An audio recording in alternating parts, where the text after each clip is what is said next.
Hey guys, welcome back to the No Holds Barred Network with another episode of Under the Ropes. I'm your host as always, the EVP of Giggles, the Heartbreak Chick, the Queen of the Indies, Tiffany. And today's special guest is my good friend, the New York City bastard prince, Jared Evans. What is going on? Not much, Tiffany. How are you? I'm good. I'm looking forward to this chat. I've been wanting to get you on here for a little bit now, so here we are. So how are you? I'm good. Two Queens people talking. This is not going to be. This is Talk it's about beast. the accents alone, right? Oh, it's so weird because I've lived in New York my entire life, and then I moved, moved for a job, and it was in Virginia, and people were like, "Wow, you have a really strong New York accent." I was like, "What are you talking about?" And then I realized I was like, "Oh." And then they said, "Say sauce," and I say sauce, and I say dog. And they're just like, yeah, you're totally from New York. Yes, I love it because I get so much shit with like how I say like hot dog or dog. Like it's the like funniest thing, and like I didn't realize it until I started podcasting that I really do have a thick accent. But I'm like, it's that Queens I accent, never, I never knew that I had this really right? thick New York accent. I'm like, I don't talk like I'm from Brooklyn. Like I don't talk like I was like, I don't really sound like like you watch The Sopranos. I'm like, oh, I don't talk like that. Yeah, yeah. But then It's I hear like the subtleties. I'm like, talk. I'm like, oh damn. yeah. I was like Kyle, who I do all these podcasts with, he always jokes around he's from Canada. So he has this fixation that he randomly says that he thinks that I go around going, I'm walking here. And I'm like, who says that? Like, I don't say that here. Like What a lot of my friends who don't live in New York tell me to say because they're like, say it, and then I'm like, dang, I really do say it like that. Damn. you've already like said so it's funny. So it's like I don't feel so bad. But I am that typical Queens New Yorker with that thick accent that everybody always tells me. Nothing wrong with it. Everybody, you know what? Everybody just wants to be from New York. Is all I'm saying. That's Like, that's what whatever. it is. They're just jealous. That's it. They're jealous. You guys are just jealous. It's just admit it. It's okay. So There's not many of us left born and bred and raised. There's not many of us. seriously. And then it's like on top of that, like I mix my Italian with it, so it's very thick. And then I start talking with my hands, and then everybody's like, "Oh, if like you put your hands behind your back, you're not gonna be able to talk." So yeah, I can't. This interview has just gone someplace. I love it though. These are always the best interviews. So, but guys, if you're new here to the No Holds Barred Network with the Under the Rope series, I sit here and I interview everything independent wrestling, whether it's wrestlers, promoters, referees, behind the stage, anything independent wrestling, I got you covered. If you guys got questions for Jared here, drop them in the chat. I'm sure he'll be more than happy to answer all your questions and all that fun stuff. So, Well, just nice little plug here. Like, there's nothing like this is no holds barred. Just say what you gotta say. yeah, so you could guys like curse, whatever. Typical way of how you do it. A good cop, bad cop said, question, can you both say forget about it? You know what's funny? I don't really typically say it like that, like how it's like so. Yeah. I guess well known to say, but if I was to say, it, it's like, yeah, forget about it. I think, it's so stereotypical, so we're going to keep running with this. I remember I had a friend come visit me from North Carolina, and her fiance was like, be very careful, put your money in your sock. And I was like, wait a minute. I was like, is this a thing? I was like, do people really think that, like, all this bad happens? I'm like, I'm not going to take you anywhere bad. I was like, If anything, just put it in your mattress. I don't understand. Like, the real way to hide your money, if anything. I just don't get it. Oh man, I have no words. So, all right, so let's rail it back. And like I always like to start with the basics for people that might not know you. So, how did you get into professional wrestling? Like, get into it like as a wrestler, or get into it as like when I was a kid. As a wrestler, I mean, we could do both. That's cool too. Well, started watching like I can't talk. Huh? The person who's always known for talking can't talk. Oh my god, iconic. No, I've been into wrestling since I was like, as far back as I can remember. I know that's like the most stereotypical answer, but you know what? It's true. since far back as I can remember, like my dad got my mom into it, and then my mom got me into it. My dad stopped watching, so it became like a me and my mom kind of thing to Uh-huh. do. And so, God, like I remember like the early '90s like wrestling. So like Bret Hart was big at the time, and but the number one guy for me was Undertaker. So, Mhm. but yeah, I got into wrestling really, really young. Like first match I remember watching, it wasn't like live, was Mhm. like Macho Man and Ric Flair from WrestleMania 8. Oh, bad. Yeah. I remember the finish so vividly, like Flair being bloodied and like Macho threw the kick and Flair caught it and wooed in Macho's face, and then the whole turnaround to into the roll up and the tight pull and the interview afterwards with Ric Flair bloodied, like iconic. Yeah. Uh, Oh man. I think I but that was, remember like WrestleMania 9. That's probably like the furthest I think I can remember. yeah, it was like WrestleMania 8. That I mean Yeah. that was on a tape. Like my mom she has a million, like my mom's Puerto Rican, so Mhm. she has a million siblings. So like one of her sisters was dating a guy who was really into wrestling. He used to tape everything. So Mhm. and then he would give us the tapes after he was done watching it. So that's how I remember watching WrestleMania 8. Right, right. But then so yeah, that was how I got into it originally, was like because of my mom. But then as I got into it wrestler wise, I started training like in my early 20s. And I don't like to tell the place that I originally started training because I don't want to give them any like any what's the word I'm looking for, clout, I guess, even though I really don't like that word. Mhm. But yeah, I started training somewhere in New York, and so I just started training at like my early 20s. Okay. And here we are today. And we're here today. Like, You do I dare say what my age actually really is? don't. Like, Nah, you're good. You're good. You're good. You're good. Man, like you're giving me those like flashbacks of like being young, and like you said, like with the VHSs. I used to like do the West Coast Video and the Blockbuster, and used to go rent those, the the tapes of oh my all God. the ones like of like mixed wrestling on it, which was pretty cool. So it was always like, run to the wrestling section, let's go rent this and see what's going It on. was it was like typical every Friday, like every Friday thing for me, like either like make my dad drag me to, like, we had Blockbuster. There was Hollywood Video wasn't there yet, but then there Right. was this place called Movies, like it Hmm. was called Moovies, Hmm. and that was another place. They had way more wrestling tapes than Blockbuster did at the time, Oh wow. and that's the place we used to go because I used to beg my dad like every Friday, like because he would go there every Friday anyway to get a video for him and my mom to watch. So then I used to beg him like, "Oh, can I come with?" And I would pick out like 3 like wrestling tapes to bring, and like they were always like WWE. Like I always felt like if Yeah. I was cheating on WWE if I was watching WCW. So yeah, like that's why my history with WCW is like I know like basic points, but I know it sounds really bad. Like, oh, you're not really a really wrestling historian. I'm like, bitch, like I was a WWE guy. I'm New Yorker, like through and through. Like I'm a WWE guy. So that was me too. So I feel you, and I didn't watch WCW. It was like, nope, don't watch it. So it I wasn't. felt like I was cheating on I felt like I was cheating on Shawn. I was cheating on Taker. I was cheating on like Brett at the time. So I'm just like, I'm cheating on these guys if I watch WCW. I'm just never big into Hogan. Like Right. I never got the whole like, maybe because like I was born like on the tail end of his WWE run. Hmm. By the time I could get to him, like I was just like, I didn't really see what it was all about. Like Right. Brett was so cool to me Brett was really cool. I mean, obviously, like I said, Taker was my number one guy, but Brett was so cool to me. And I don't know, I don't know, just something about him stood out. Right. So like Taker and Brett were like my number 1 and 2 guys. Yeah. I was And ironically, I hated Shawn Michaels. really. Yes, I hated Shawn Michaels. Wow. Hated him.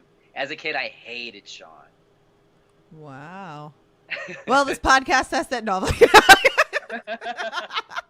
And it's ironic because I'm wearing a Shawn shirt. See, how crazy is that? See, you set this up. See, I totally did. I did it on purpose. I love it. I love it. Wait, I saw something in the Facebook chat. Christopher, he said, "Wow, you two are making me feel old." With the Blockbuster West Coast Hollywood Video, and then he said, "Shawn Michaels was too cocky." Oh, like I don't. All right, so if we're gonna just do a quick little history of like me watching wrestling, like so obviously, like I said, Taker was my number one. So like Sean didn't like him for the longest time, even like, and then like he beat Brett in the Iron Man match, and I hated it. I Mm. was like, this sucks. Like Wow. Brett was my number two guy. Yeah. So then they did like '97 happens. I'm like, I don't want to say my age then. Sorry. So like whatever. I'm watching '97. It's like Taker and Shawn are feud, and like it's like when Shawn cost Taker the title. So that was immediate. I was like, you know what? Fuck Shawn. Fuck him. Fuck him. Fuck him.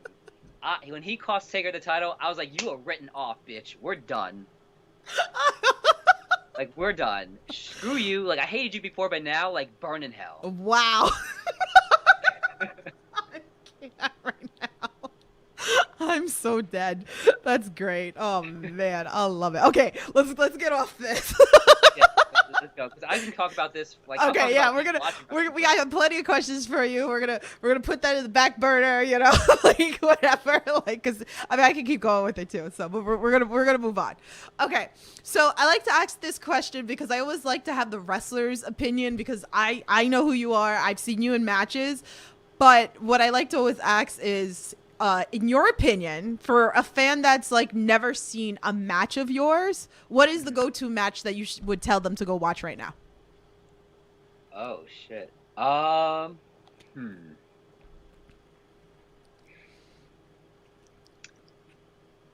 It's gonna sound ironic because, and he'll tell you that I said this.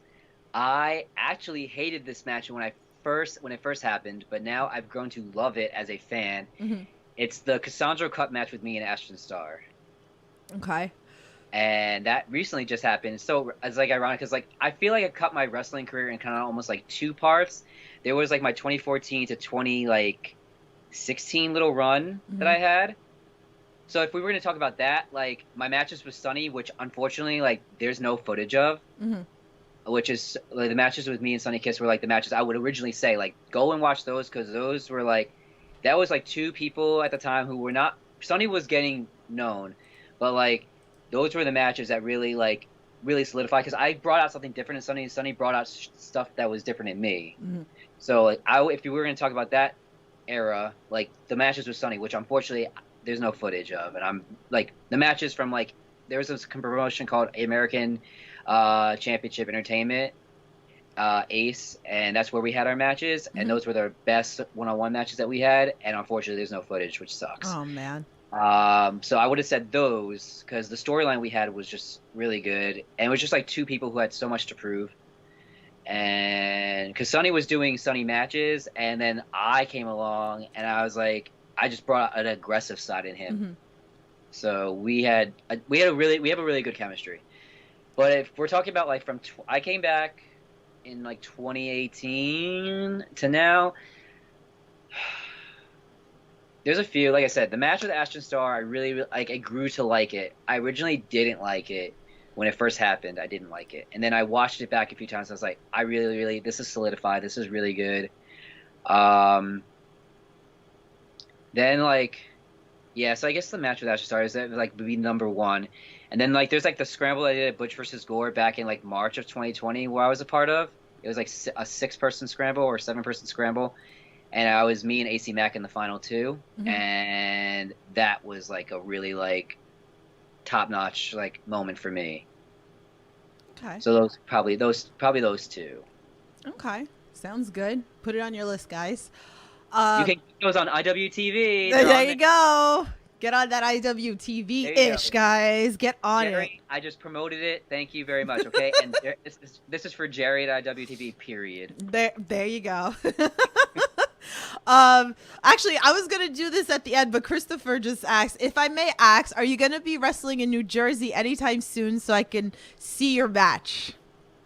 Oh well, will you get your tickets to Paris is Bumping? I just got announced like maybe 30 minutes ago. Yeah, that's crazy. I just got announced for Paris is Bumping, which is Billy Dixon joint.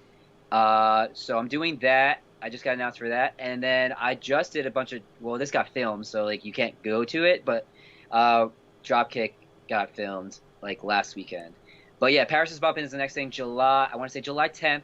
Oh God, Billy's gonna hate me. July 10th, and it's in Ridgefield Park. I Ridgefield got Park. you. Thank you. I got you. It's here. It's up on the screen. I got Oh, it. I got sweet. it. You can buy it. You know, that's how I roll around here for you guys. So, yeah, get some ticket, guys. I love it. I love it. I love it. Actually, that's not far from me. So, I might have to. I have to come. I got to check the calendar. I got to check the calendar. You don't have tickets already, Tim? I'm terrible. Like, listen, the Queen of the Indies has like planned to like the end of the year. You know how bad it is when promoters are hitting me up and they're like, here's the dates. You're coming, right? Like, and then I start feeling guilty because then it's like I buy tickets for one, and then it's like I feel like I let down somebody else, and I'm like, shit. Yeah, because then you just have to watch it on the streaming service, so we, so we can get the buy rates that way. Yeah, no, definitely. But that's the good thing is just like with me is like if I go to a show that at least I could come back and I could catch up on shows like later on the IWTV. So if you guys do not have IWTV by now, you need to get on the IWTV app because it's freaking great. It's $9.99. Yeah, I mean you can't go wrong. And then I was like sitting going to the demands earlier. I was looking for matches with certain people, so it's great. So, okay, so let's move on. So, what's your first memory of being in attendance of an indie show? An indie show. Yeah. Okay. This is gonna sound really bad, but I'm putting myself on the spot here. I knew about indie wrestling and everything like that, but I never went to one until I started training. Mm-hmm. So, I went to it was like 2014. My trainer at the time was Kurt Hawkins, and he had just got released, and he got released on, I think it was like a Tuesday, and then by Friday he was wrestling on some indie show in Jersey somewhere. And like me and a couple of the students went to his indie show. So that's like the first. I wish I could remember what the promotion was, but it was a Jersey one, and we went. And that was like the first one I remember like going to. I probably went to other ones, but that's like the one I remember vividly going to because like Brian was like really happy that we showed up to like his first like appearance outside of WWE when he got released. All right. The first time I believe, like in I believe it was like 2014. Okay. There's so many promotions in New Jersey. It's There's crazy. so many. It's like I think it's because like New Jersey doesn't have any like real restrictions. Yeah. So like it's not like there's no commission, I think, in Jersey. Yeah, that's what it is. Yeah. Oh, it's funny because I don't know who it was, one of the wrestlers I was talking to, and they were like, "Yeah, I could start a promotion tomorrow if I wanted to. All you really need is the money." So it's pretty much what it is, and it's just funny for someone like me who, again, like back then in the days would only watch like WWE and then like WWF, and I didn't even know that the indie scene was a thing. You know, like you don't really think about it, and then you're like, okay. And then I had a friend who refereed a show and told me to come, and I was like, ooh. So that's what kind of sparked my whole thing of here in New York. And then I seen things like House of Glory, where that they were bringing in WWF people for signings, which was a great way to get people to come watch wrestling. And that's just what happened. And then I just started Jerseys exploded. My poor car and my poor Easy Pass every week when I come on Jersey. Oh my God, I hate Easy Pass. It's so expensive here in New York. I hate it. Yeah. So bad. Oh, I'm sorry, Chris. I'm sorry. Okay, I got you going forward. I'm just trying to be like proper by the names in the chat. So, yeah. So yeah, that's funny. It's booming Jersey right now, and I think because of the fact that like, even like you, like here you are in New York, right? And it's like we don't have anything right now going on in New York. So, I mean, there's training going on. I know at some of the schools there's training, but there's no shows going on, which sucks. So I've been seeing a lot of people that I would normally see in New York, in New Jersey, or they're going to Connecticut or Pennsylvania, or wherever, besides the fact of getting on a plane and going somewhere. But Tri-State is just booming with independent wrestling. It's crazy. So. Yeah, I mean, I think things will start to pick up probably by the summer, because I know that like Cuomo just like said that like July 1st is like when New York City is like fully open again. Yeah. So. Well, hopefully that we can start getting some wrestling here, so I can give my Easy Pass a break. Yeah, grab $20 across the bridge. Don't miss that. Yeah. I'm just gonna move in with Casey and Brandon. That's it. They're just gonna adopt me. I'm just gonna clean for them and cook for them, and yeah, they'll be all right. So. I think they might go for it. I hear ya. Okay, let's go on. So I have fan tweet MGV Graham. He says Butch versus Gar in March 2020 was the last indie event I attended. Could you share your experiences of the event and the significance it held for you and also the wrestling LGBTQ communities? Okay, wow. Yeah. So, Billy Dixon, who's one of my good friends, he helped like book that show, and so that was like the first time I got to really wrestle in like the what they like to call the Grapple region, which is like the DC wrestling scene. So like I remember like Billy was like, yeah, you're gonna be on this show. It's gonna like we're gonna like really like showcase the queer talent, and it was like it really was like up to that point it was like my biggest like booking was, and then people were like didn't know who I was, and I was in this scramble. So I'm just like I'm hella nervous, and the rib was on me since I guess we're gonna pull back the curtain a little bit.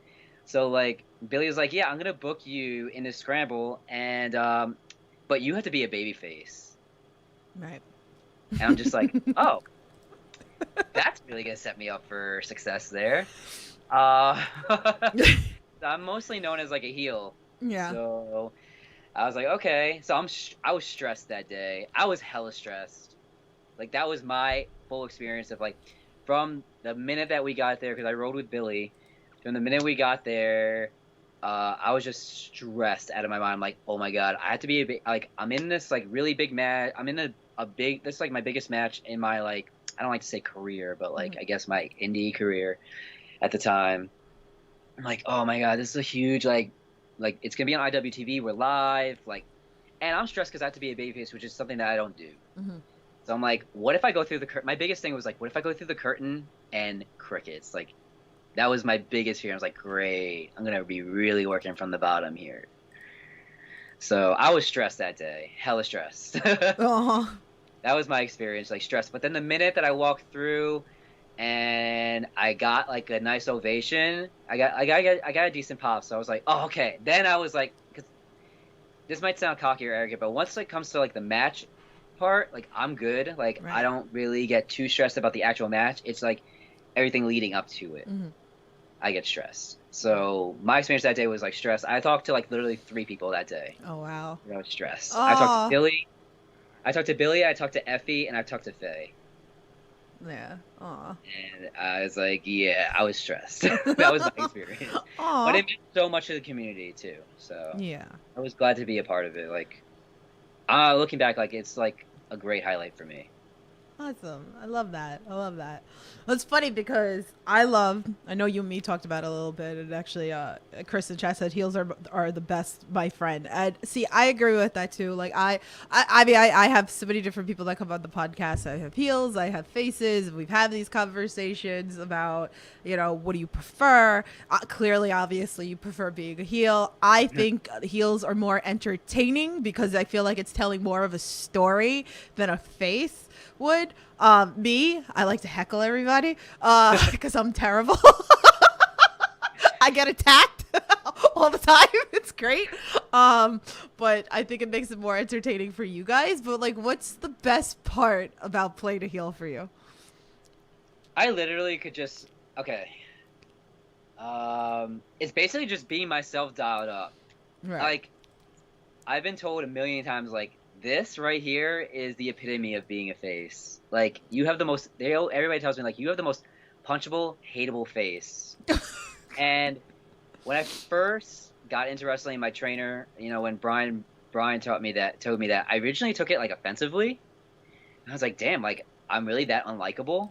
But then, like, it really, like, I think about it, I'm like, you know what? This is, like, a positive. Because, like, then I really don't have to work that hard to get people to hate me. Yeah. So I love just being myself dialed up to like 1,000. Right. Like, I don't know, it just comes naturally for me. So I love that I can just really kind of be myself. Mm-hmm. I don't have to like portray like some out there eccentric type of thing. And I get hated on just for just me walking through a curtain. Right. Right. So yeah, I just love like, and I'm a control freak, so like I like being the heel because then I'm kind of in control. It's great. What's been like the craziest like comeback like from somebody? Like I come back like in the match. yeah, like or like a fan. Actually, you know what? That's like one of my questions I normally do. Like craziest thing like a fan's done to get your attention. don't know. Nothing really pops into my head. You never had anything crazy? I've heard some crazy stories on the podcast from people, what they tell me. You've had nothing like thrown at you or something crazy? Okay, like okay, fine. Okay, so this happened at a Creative Pro show when I was there. I was wrestling. I had a feud with Max Caster, and I handcuffed him to the bottom rope, and then curb stomped him. I debuted the curb stomp at that show, and I curb stomped him right there in front of his mom. And then I was walking out, and some fan got in my face, and what they told me, like, I really don't know. They were just like in my face, and like they wanted to fight me, and I had a bodyguard at the time, so I was just like, and I pushed him in front of me, and my bodyguard was like 6'8". Oh wow! But like they were legit wanting to fight me, and I was just like, you know what? This is what you're here for. Oh no. No, but I just had like people wanting to fight me, like, because everybody's like, I'm obviously not the biggest guy, so everybody probably thinks they could take me in an actual fight. Mm-hmm. But the thing is, like, I'm a New Yorker, born and bred. Like, yeah. I got tricks up my sleeve. So, but a lot of people just like take for granted that I'm 5'6" or something like that, and they're like, oh, I'll kick his ass. So like they always like try to charge at me, and obviously like I can't do anything back. Right. So, but like, yeah, I get like people wanting to fight me. I get people wanting to fight me. Oh no. Oh man. Okay, so let's talk about one of my favorite types of matches. I love intergender matches, and I seem to be talking to a lot of people more and more about it because it's changed. You could agree with me. It's changed from us being kids to where we're at now, that where at one point it wasn't acceptable, and allowed, to like what we have now, and we have some of the best intergender matches. And of course, you know all about this. You've wrestled Maureen Mink and Erica Lay. Like, it's great. I love it. I actually, it's probably one of my favorite things about wrestling right now. But like, what's your whole thoughts about it? Is there someone in mind that you would still like to get into the ring with like that, or just overall? I actually have.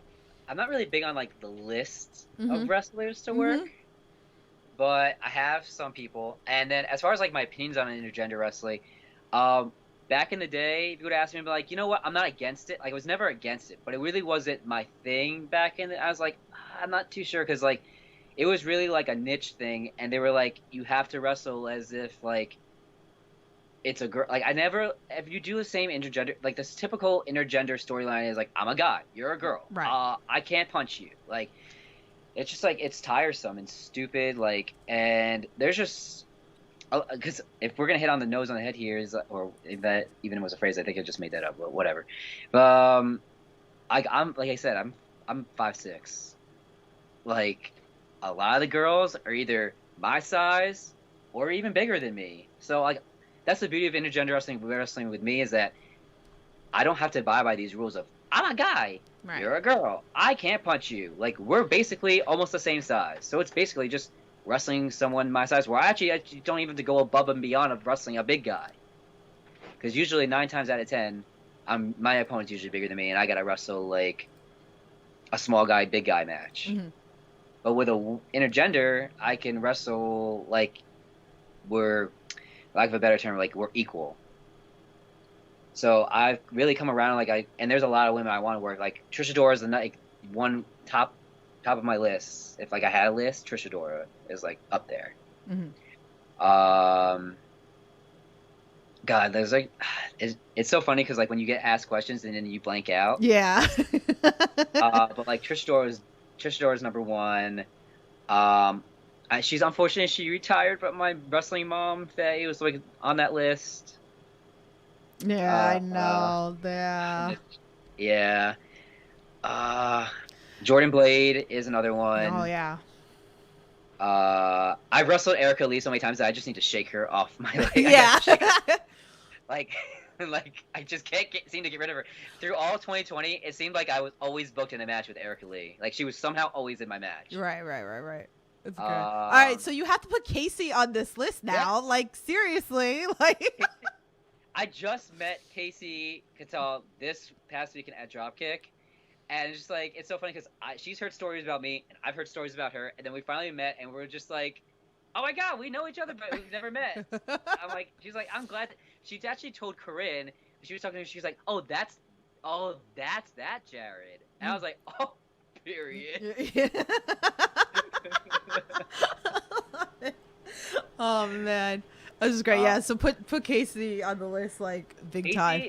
Casey's great because also like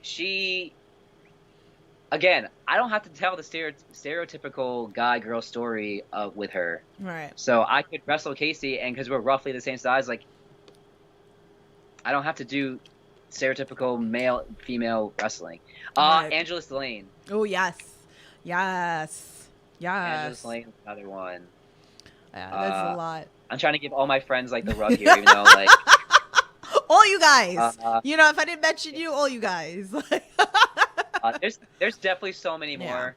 And I feel bad if I left anybody off that list. Any females off that list. Well, if there's anybody out there that wants to wrestle Jared, like there you go. So like, I'm open to like everybody. That's like awesome. I think like, it's great. And when it comes to like me, I'm such a chameleon with wrestling. Like that's why it's really hard to define like what kind of wrestler I am. Yeah. When people ask me like, what kind of style do you do? I'm like, well, like I'm kind of a chameleon. I can kind of like go with everything.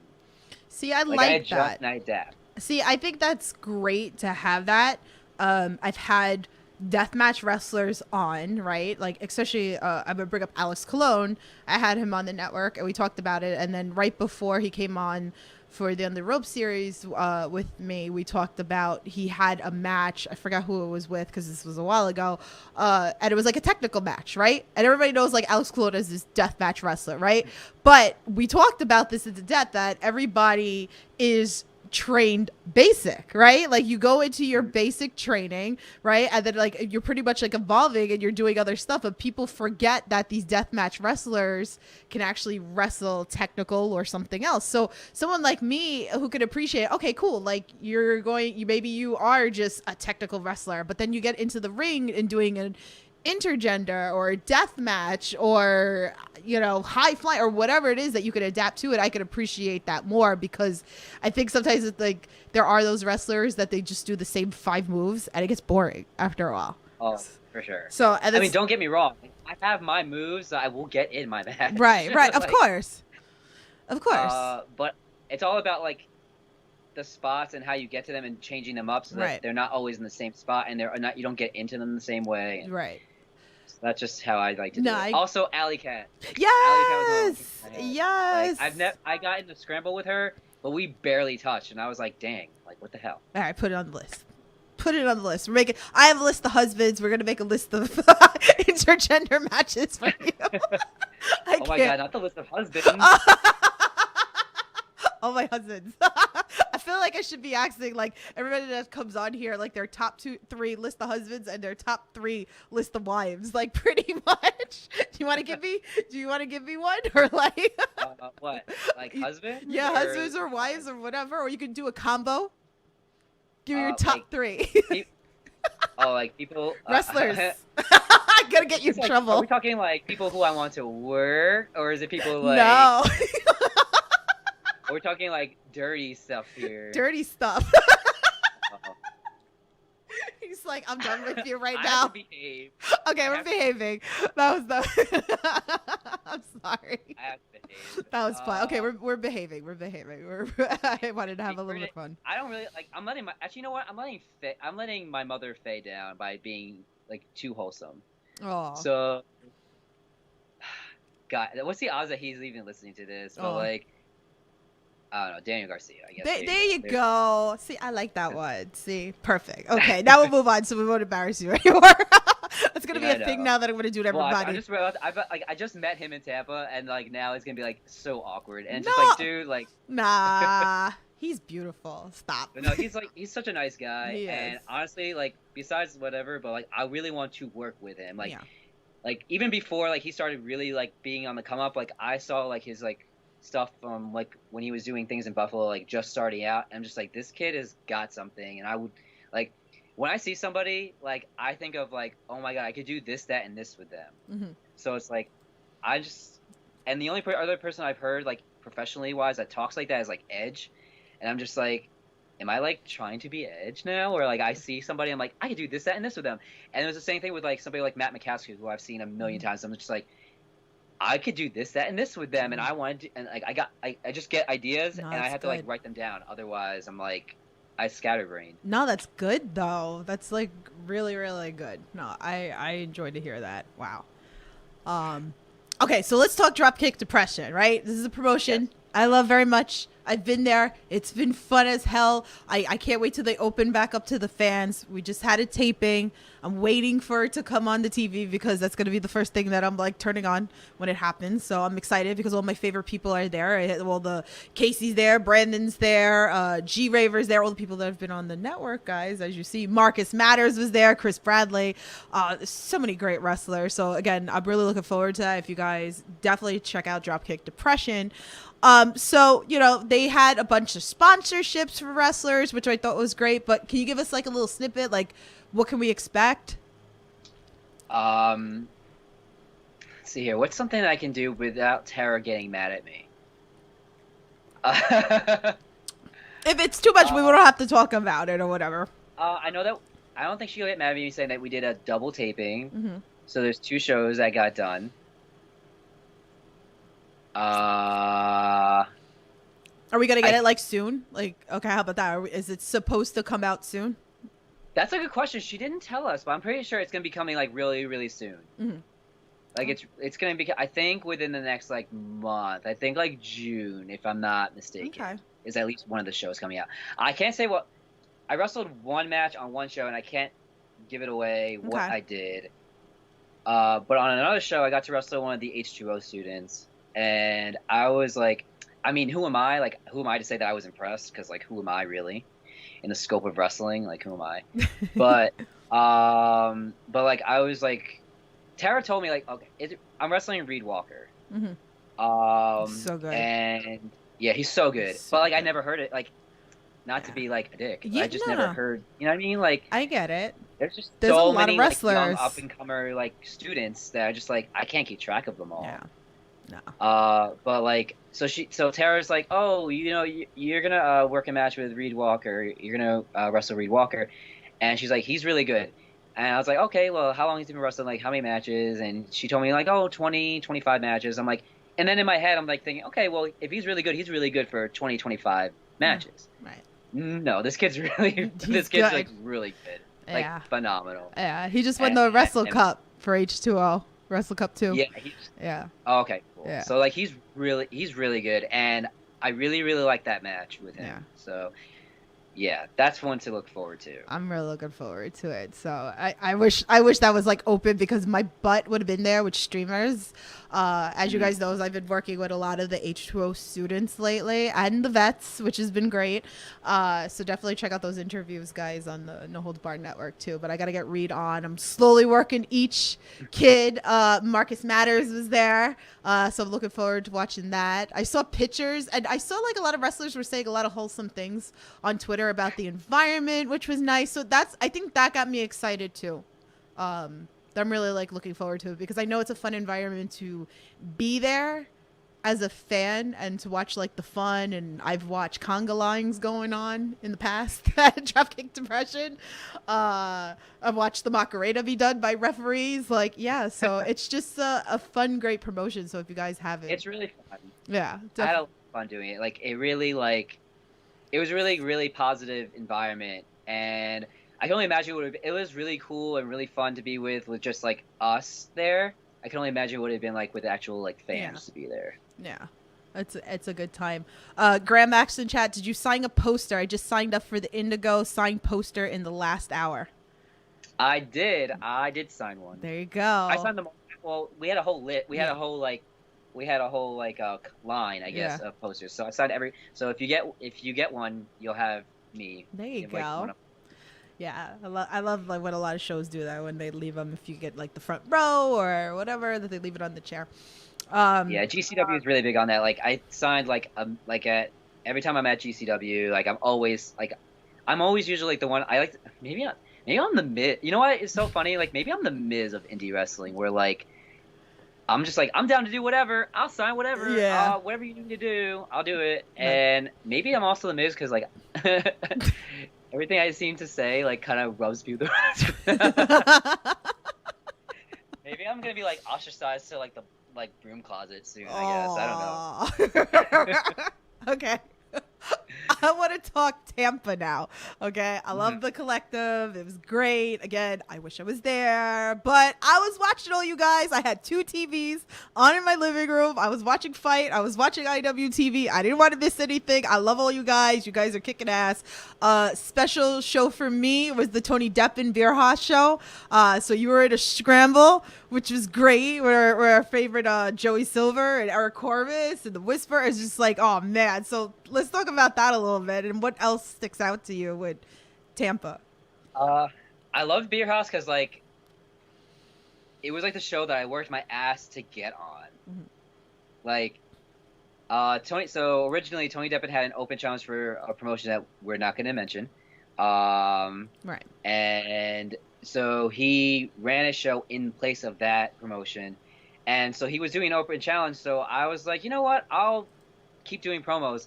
And basically, I just kind of worked myself in. Like, I was like, you know what? I'm just gonna like keep doing promos to Tony, to like just be like as annoying as humanly possible, but like respectfully annoying, I guess. Right. And then I did. So then I met Tony, and I was talking to him, and then I did the Stan promo. Like I did. I don't know if anybody like saw it, but whatever. I did like a Stan S, like Stan by Eminem, like the song. Yeah. And I just changed the lyrics around, and I made it fit the situation. And Tony loved that promo, and he was like, "That's it. Yeah, you're on. Yeah, you're booked. You're on this show." He's like, "I'm not doing the open challenge, but you're gonna be in the scramble." And I was like, I'll take it. And I basically was like the scramble person or the multi-man person in Tampa. So, but I really loved the Bierhaus show because it was like the show that I really like worked my ass to get on. Right. It was good. Yeah. And then I got to do a promo on it. I got to talk to, I was like, Tony, is it okay if I grab the mic and like talk? And he was like, yeah, go ahead. I'm like, okay, good. That's like half my spiel now is like, I just want to talk. Yeah, I like it. It's funny because that's like one of the things that I definitely noticed about you is like your promo skills. So like, in your opinion, like, you know, inspiration, like where does it come from? Like, you know, what do you think about when you come up with this? Okay, so I don't know if I particularly have a particular influence of somebody who like influences me how to talk, but I guess if I had to pick one, maybe I guess it would be Roddy Piper, because I just saw the A&E documentary biography on him, and I realized that we do a lot of the same things. Like, okay, whatever, I'm pulling back the curtain here. Like, not all that stuff that I say comes off the top of my head. Right. Like, I write stuff down. So like I come up with stuff and I'll write it down, and then my best stuff comes up when I can't sleep at night. Like, I'll be laying there and I can't fall asleep, and all of a sudden, ideas of what to say pop in my head. So, like, that promo that I did at Tony for a Deppen show, I, like, wrote down, and but I write my own stuff. So, like, it is me. Like, I don't have, like, a ghostwriter or anything like that. But, like, it's me. It's my ideas. It's, like, it's my voice. It's my words. Like, so I write it down because I like to not forget things. So... But yeah, I guess like Roddy Piper did the same thing. Like he would come up with lines and he would write it down because he didn't want to forget, and then he would throw it in a promo whenever he did. So that's what I did. So that's what I do. But one person who has helped me with like my promo skills and like getting my confidence up has been Billy Dixon. So awesome. He's great. Yes, yeah. But yeah, my promos have come a long way because I never really was confident with talking because I felt like I had to fit a certain niche of like how to talk, but then now I'm just like, you know what? I'm just gonna be myself and like whatever. I'm gonna throw the Italian's gonna come out. I'm gonna throw the pasta at the wall and whatever sticks. I feel you. I definitely feel you. Like there's bound to be good lines and there's bound to be bad lines. Like there's bound to be things that like people were like, oh, I don't really know if I really was digging what you said that time. I'm like, okay. Like, it's really like I'm all about like the like what's the word, what's the phrase I'm looking for? Like I lost it. I see. I didn't write it down. So I forgot. You didn't But throw the pasta, see? yeah, I didn't throw it, so I forgot. But it's really like I like to see what works and what doesn't work. And you know what? Yeah. If something doesn't work, then you know what? Then I won't use that kind of stuff again. But Right. I do get a lot of like my zingers and one-liners came from came from Drag Race. I'm giving a lot away here, but No, but it's nice. We get up close and personal. You're giving us the little backstory. That's what makes you you, and that's what makes you entertaining. So, but, Drag Race, so like Drag Race, like reads get like I got, but also like I get a lot of one-liners from just like me being me and like me kind of being an asshole to like my friends, because me and my friends who are not in wrestling, we rip on each other hardcore. Like it's so bad. Like so what you get to see on like any other promo that I might do is only like might be the PG-13 almost rated R version of what me and my friends do. So like we're cruel. Me and my best friend Joe are so cruel to each other. And so like I'll be like, "Oh man, that was a good zinger. I'll write that one down." And then I'll like try to use it. And also I get a lot of influences from movies. Okay. A lot. From like movies, from like comedy movies or even like horror movies like okay, I'm really giving a lot away here, but like Chucky was a big influence. Okay. Like Chucky's a huge influence. Like Chucky and Freddy Krueger. Okay. Okay. All right. We'll move I'll on. just change it. Like, I'll change it. Like I'll change it to fit me. Right. But like the influence is there. Yeah. Especially Chucky because he's just a short little angry fuck, and that's who Jared is. I love it. I love it. That's great. Do you have any pre-match rituals?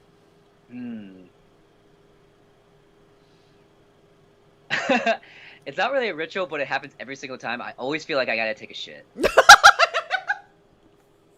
Like I always feel like, God damn it, now I gotta take a shit. Like what the fuck?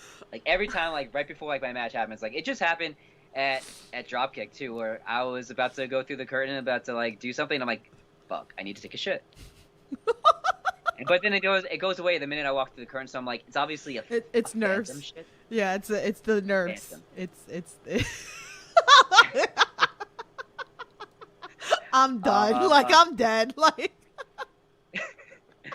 no, but I do stretch. Like, so now that I've gotten a little bit older, I do stretch before I go out. Like right before I go out. But yeah, like nothing really like crazy. I mean, I overthink everything, and then like I'm like, oh, did I really need to do this here? Or sometimes I'd be like, am I doing this right? Like I overthink everything. So okay, it must be a New York thing. Like it's a New York Puerto Rican thing. There you go. I'm with you on that because I'm half and half. So I'm Puerto Rican and I'm Italian. So like I get it. Like I feel you. Not many people know that. Like not many people know that. Like I'm half Puerto Rican. My mother is straight from the island. So Mama Evans is Puerto Rican. And then Austrian, Russian, and Italian. There you go. So that's it. We're besties now. Sorry, Casey. We love being a mixed New Yorker. Like honestly, like if you want to see the melting pot, you're looking at between the two of us. Like hello. Yeah, that's it. the queen, the walk in here and go have a hot dog. Like don't change the water in the hot dog in the hot dog pot. I'm done. Somebody tag Kyle for me so he'd get like a kick out of this shit because he doesn't believe me. I remember when he first like met me way before I joined the network, and he was like, "You have the most thickest New York accent ever." He was like, "It's my favorite." I was like, "I'll never forget that. I'll never forget that." He said, "He's like, it's my favorite." He goes, "You got the thickest New York accent." He's like, "Ever heard." So I was like, love it. It's great. It's great. It makes me feel at home when I hear somebody else have it. Yes. Yay. And it's funny how like we're going back to the whole accent thing again or whatever, but each like Queens, Brooklyn, Bronx, you have your own different accent that they just think like the New York accent is one thing. No, like everybody's got different accents. Long Island's got a different accent. Manhattan, like Bronx, like it's very different. Billy Dixon and I have two Billy Dixon's from the Bronx. I'm from Queens, so it's like we have different accents. Like so, like there's certain words that he'll say differently than I say. So it's Yeah. like we notice it, but probably other people like outside New Yorkers don't Right. notice it. Definitely. So, and then if you go anywhere like outside of New York, and then I went to New Orleans and they were like, you a Yankee? And I was like, I'm a Mets fan. Then I realized that I was like, Well, if it isn't obvious by my gear, I'm obviously a Yankees fan. But, oh, like, that's it. That ended the podcast. That's it. yeah, I know. We're having a Subway Whatever. series I right like now. I like. You know what? I incorporate it because like it was like it worked Yeah. having the Yankee gear because then being the heel, it's everybody thinks the Yankees are the heel. They're the evil empire. I'm like, yeah, I'm evil. Fuck it. Oh man.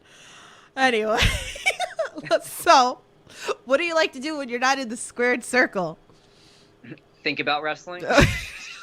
Overthink it. Eat, sleep, breathe wrestling, pretty much. It's really sad. Like I really do. Like it does. Like it pops in my head. Like if it doesn't pop in my head every second, every like 5 minutes, I'm like, Then like I'll be watching something and I'll be like, would this work in a wrestling sense? It just like it pops in my head all the time. But if I had to pick hobbies outside of it, like I'm a big horror movie buff. I really do like horror movies.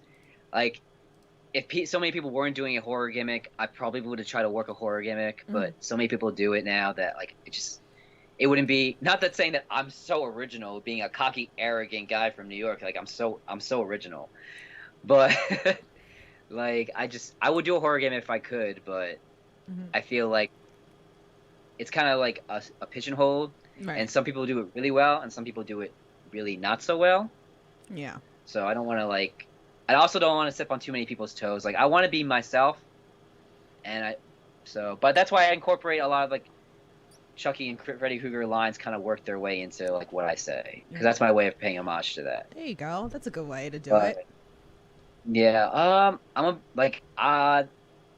a homebody really. I like sitting home and watching TV and just like chilling with my dog. Uh, The dog. what else?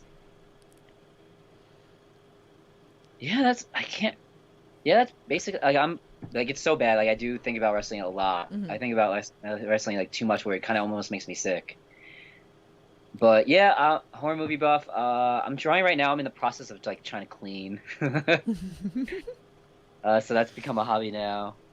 And what else? Oh, I guess this is wrestling oriented too, but you can thank Russell Rogue for this. He got me into like wrestling figure collection. Like so now I have a huge wrestling figure collection now, and it's becoming really bad. What's your favorite piece? Anything that I have this really cool Ministry Undertaker that's really dope. Okay. And I also have I have a 1996. You know when like Undertaker at Survivor Series '96 was like Batman? He came down from the ceiling. Yeah, I remember that. Yeah. I have that figure. Oh, okay. Okay. That one ran me a good amount of money that I will not say how much it cost. Oh, so I'm sure you've been to the wrestling universe, obviously. I haven't, but I'm trying to go. It's on my list because like I wasn't really when I was a kid. Obviously, I had a lot of wrestling figures, but then as I grew up, I kind of didn't anymore. And then during the pandemic, it became like a hobby because Russell got me into it. And then so now I'm like starting to buy, but I'm bougie with it. I will only buy the Elite or the Ultimate Editions. Oh wow. So I'm really bougie. Okay. So I'm bougie. But the nice thing about that store is that if he doesn't have it, he can pretty much try to find it for you, which is great over there. And now they just opened one up in Long Island, and now I know that there's trying to open outside of New York too, which is pretty cool. So you definitely got to go check it out. Like my friend Kyle, when he came down here, I was like, the minute I picked him up from the airport, I took him straight there. I was like, bring money, because you're going to go nuts. And legit, I'm not even kidding you. Like there was somebody there who spent like $800 worth of stuff. Like I was like, oh my God. I have a list. I have a list of figures I want. Like I have a list. It's so bad. So like, yeah. But there's a lot of them. Like I'm with the way I'm collecting them also is like I have it, well not right now because I don't have like I'm in the process of like I'm in between like places to live right now. I'm not homeless. I'm in between places. So like when I was living in Virginia, I had like my own little area, and I had a table, and I broke them up by era. So like I had like if I had a '90s Sean, they were in the Federation's era like part of the table. So like I had them broken up by era. Mhm. So Okay. I'm like, That's yeah, cool. That's cool. it was pretty bad. And so like, and so I'm trying to I got like Trish Stratus one that was like I was like, okay, cool, this is great. Like I have a nice Trish Stratus figure. Like so I try to like get people who are influences on me, but Hmm. also like people who like defined a era. Okay. That's cool. So yeah, That's like cool. the Attitude Era has become like it's because that was my childhood was the Attitude Era. Hmm. So like the Attitude Era is becoming really big for me. Like my Attitude Era collection has become like really big now. Hmm. So it's like becoming a problem. That and the Ruthless Aggression Era are becoming like the two eras that are like I'm having way too many figures from these two eras. It's okay if you have a problem. We'll find you a meeting. Don't worry. Oh my god, it's so bad. Like I wish. I mean, there's probably worse things. I could be spending money on crack. So I guess like I'm done. I can't. I guess it's not a bad thing. I have a very select little area for a couple little things, and it's got to mean something for me in order to buy it. So I yeah. feel you on So I'm that. like, I mean, I think about it that way. I'm like, you know what? I could be a drug addict or something. Not that there's anything wrong with it, but I'm just saying like. I could be spending Hey, money on crack or heroin or something, but I'm not. I'm spending money on figures. nah, that's good. Oh man. Um, so what's the end goal for you? Oh my god, not this question. Yeah, you know it was coming. Yeah. It could be My end anything goal. with it, you know. It doesn't necessarily be like, oh, I want to be at WWE. It could just be whatever you want. Maybe it's like traveling or, you know. I mean, obviously, like my biggest dream would be to like I want to be at WrestleMania. That's Hmm. like, I mean, I feel like even people who say that that's not their goal, It is that their is goal. definitely a part of like why they join wrestling. Yeah. Even if like they don't explicitly say it, and maybe they outgrew that like dream, and that's fine. Like I don't judge anybody for what they want to do in wrestling at all. Like you get out, you like whatever you want to get out of it is what you want to get out of it. Obviously, like that would be like the creme de la creme for me is like would be at WrestleMania, like to actually like perform at WrestleMania. That would be the biggest dream they could ever do. Hmm. Um, I really like for about like as far as like zoning in right now, like what I want to do in like the term right now is Hmm. like I want to be booked more consistently. I want to put on great matches with great stories. I want to have I my biggest thing is like what got me into wrestling was stories and storylines and character development, and I desperately just want to do that. Like I want to be like someone who gets booked and it's like we're gonna run a feud. I don't like. I just love creating stories and narratives and stuff like that with people. Like I love like that's my end game. Well, not my end game, but like that's something I Okay. want to do right now. And I mean, obviously, like yeah, I would love a tryout with here and there. Like I would love to have a name and be a notoriety. Like I feel like if you don't want to do that, then like that's if you don't want if you that's not a part of your goal, then I feel like you're kind of almost lying to yourself. Right. But yeah, like I want to be booked consistently, but I want to be booked so that like I can do stories with people and we both benefit like whoever I'm feuding with or working with, like we both benefit from it. I don't it's not just about me. Like I said, I told Tara after the match I did with Reed Walker at Dropkick, I was like, put me in a feud. I'll do it if we're gonna run. If you're gonna, because she's trying to revamp it up and Hmm. continue it. Obviously, like this was like the not rebirth. I don't want to say rebirth for Dropkick, but like we're coming back from the pandemic, Right. so she's trying to start running more shows. So I'm like, I feel like I'm a feud guy. Hmm. Like there's guys like Triple H is a championship guy and a feud guy. Right. Undertaker was a feud guy. Like you never saw Taker really run for the title. Like yeah, the feud might have been about the title, but he was more about the feud. I Right. feel like I'm a feud guy. Like as Okay. far as like how I will book myself. It's like I'm a feud guy. Like yeah, maybe the title can get tossed in and here and there, but like I'm gonna benefit from a story. Like when I did Creator Pro, I asked to work when Brian was like, "Oh, who do you want to work with?" I was like on the first show, I was like Max Caster, but I was like, what if we do a story instead of just doing a one-off match? And that's what my logic has always been. It's like I want to build up for stuff. Yeah. I like the Because payouts. Yeah. yeah, I like painting the picture. Yeah. I don't Yeah, I want to like just storylines. I don't like to just do a tree. I want to do a whole forest, and I want to do maybe a city skyline in the back, and then I want to see maybe like the galaxy in the top left corner. Like, yeah, I know I'm crazy. No, you're not crazy. No, that's great. No, I get it. Like, no, that's great. That's wonderful.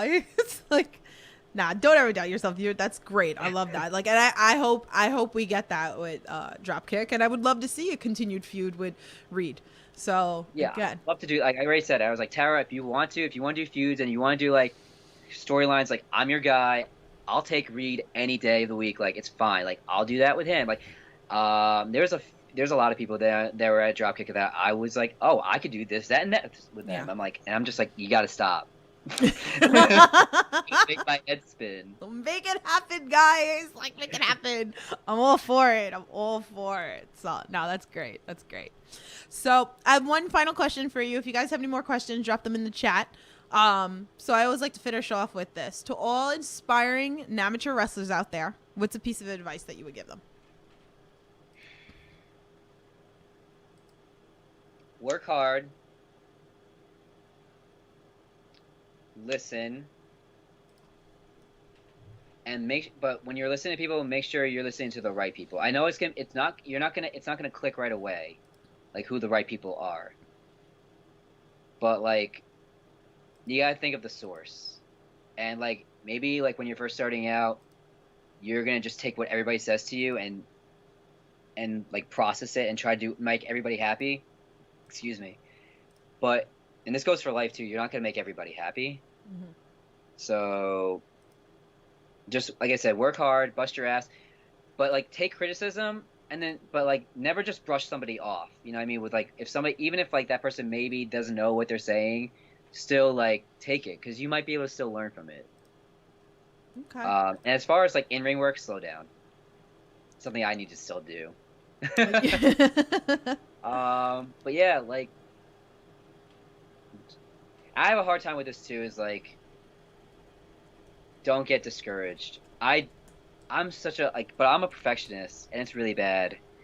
And like, I just want to do so much. I really do. I want to do so much. So like, don't get discouraged. And that's a piece of advice I have to keep giving to myself. Is like, don't get discouraged if something doesn't work out. Mm-hmm. So that's good advice. Definitely. Yeah. That's all. I mean, there's so many other things, but and I guess for like just like people who are starting out, like research schools, like research them. Like training should be. I really, not that I'm against people who are not like properly trained, because like there's people have talent regardless, but just like everybody would benefit from actual training, and like we're giving each other's bodies here, so like maybe you should not try to hurt people. There you go. Finding a replica school. I missed the fan tweet. I'm sorry about that. Good cop, bad cop said, sorry, Tiffany, the best I could do and had to cheat. with Jared Evans being an anagram of save and jar, what's the most loose change you have ever collected? I hate change. I literally would be like, literally, like, if I have to pay, which by the way, nowadays, I don't pay cash for anything because I'm just like, no, I don't want to carry cash. But if I am carrying cash, I'll literally give it in the tip jar, the change, because I just do not want to carry it. Oh, there you go. I hate change. Like, and I also, that's a if I'm using this right, that's a euphemism, or that means two things. I hate change, and you can take that how you want. I hate change. But I also like change because I know that just totally contradicted myself. But like, I think he'll appreciate it. I hate change like when it's not warranted. You know what I mean? If something's not broke, don't fix it. Yeah. But like, and maybe this is from me watching Undertaker, is like I like change in the fact that like if you change things subtly. Okay. If that makes sense. No, like, I got it. Like Taker, that's why Taker lasted for so long.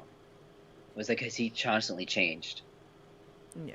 Grew So with the like I time. changed too. Like I people like so when I get the weird whatever we can talk about this. I get like the weird like messages sometimes where like there's like go back to the purple shorts. I'm like no, no, probably not gonna happen. Got to evolve with the times though, because then I it also becomes like stale. wearing yeah. I also just like wearing long tights now because or like long pants. I don't even wear tights. I wear denim. Like my gear maker is great. Her I want to give her a shout out. Kim. Kim from Killer Custom Rockwear. She does like a lot of Braze gear. She does a lot of she does like Vincent from Ring of Honors too, and Duchess from Ring of Honor. She did Sonya's and Tamina's gear. So like she does mine, and she's amazing. And I literally could just give her an idea of what I want to do, and she'll rock it out of the park. Like the Yankee gear, I told her what I wanted, and I let her go crazy, and she knocked it out of the park. So I love Kim. So thanks, Kim. Aw, I love it. Love it, love it, love it. So, well, tell everybody where they can follow you and find you and all that fun stuff. People want to follow me. Yeah, if you want to follow Yes. me, I'm at Mr. Jared Evans. That's on both Twitter and Instagram. My booking email, because like I'm trying to get these bookings. Like, come on, help me out, help a brother out. Like, if you want to see a nice, arrogant little piece of shit get his ass kicked and do it really well, book me at bookjaredevans@gmail.com.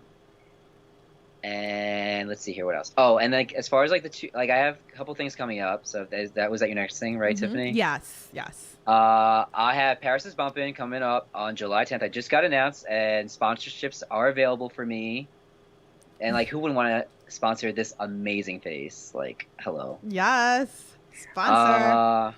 Because I'm sorry, like now I have to start playing into it a little bit. Like, I'm hot. Fuck it. Put them on your I put it- list. I put it in the Instagram post. Like I posted like one of the pictures from Earl. Earl from he does like a lot of the pictures at GCW. Earl Gardner, amazing photographer. Yes. He does a lot of it, and he did the stuff from Tampa. And I got this one back that I posted a couple weeks ago on Instagram. And I was like, screw it, I'm hot. Fight me. So yeah. Sponsorships are available for Paris is Bumpin', and then Dropkick. I filmed stuff already, and thank you, Kel, for sponsoring me. Thank you for Dropkick, and that will air sometime in the very near future.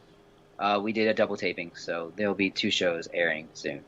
Definitely check it out, guys. But my calendar is open, so I'm ready, willing, and able to travel at all times. I'm fully vaccinated, and yeah, I'm willing to do whatever, whenever, as far as wrestling's concerned. Awesome. Book them. Give them some bookings. Book my friends. You know. Bookings, we love the bookings. Book my friends. I love it. Get them on the TV so I can support their booties. So Even if you just want me to talk shit, I'll just do that. There you go. Those are fun too. I like those. So, well, thank you, Jared, again for this wonderful interview. It's been fun. Thank you for having me. Like, thank you, really, honestly. Thank you for everything that you do for like the indie scene. Like, so like, I think you need to get your flowers too. So thank you for what you do. Thank you. Nah, I appreciate it. Like, I appreciate you guys. Come on, shoot the shit with me. I get to learn more about you guys. I'm always supporting. I try to support everybody. It's like impossible sometimes. But I try. I'm here. I'm always here, you know. And I'm glad that we got your story out to everybody. So hopefully we can have you come back at a later time. We can discuss what's new, what's popping later down the line. So definitely was a fun chat. Also, let me just say, also, Billy and Devon, I'm tired of you getting these sayings stuck in my head, like period, the way, and not me. Devon, Monroe, I hate you right now. If you guys haven't checked out, Billy was on the podcast a couple episodes ago too, so definitely go check out that interview with him as well. Such great people. Like I love all you guys. You guys are great. So Love you. But you guys, thanks again for tuning into the No Holds Barred Network with the Under the Rope series. Again, we all talk independent wrestling. Leave comments, show some love, share the stream, all that fun stuff. Hit the bell. You know what to do. So, but anyway, guys, that will wrap it up. Support independent wrestling. Stay safe, and we will talk to you soon. Have a good night. Take it easy, guys.